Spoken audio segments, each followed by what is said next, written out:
เฮ้ยเฮ้ยเฮ้ยเฮ้ยเฮ็ดอันนี้เฮ็ดอันนี้ ดูดน้ำมันเขาเจ้ากวน ใจเย็นใจเย็นจังดูดนี่เฮ็ดในเฮก้อนเฮ็ดก่อนนี่หัวนี่ตอกจังมุนมันบ่ออกนี่เฮ็ดวิธีได้จังจอกนี่ มีงบบ่ มีอยู่ เดี๋ยวเชื่อมาก่อนออกให้เลย โอเคมีงบอยู่20 บาท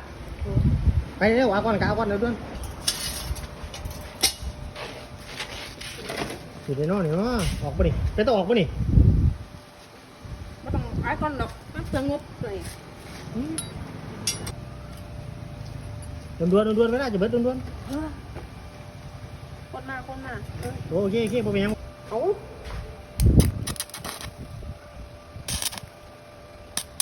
เป็นอะไรดิ เบิดเวลาแล้วบอกเลยดิ เอาแล้วกัน เมียนอยู่บ่อ้าวจริงแล้ว เอามาถึงความพอเนาะ โอเค ชาบัด โอเคติดไปก่อน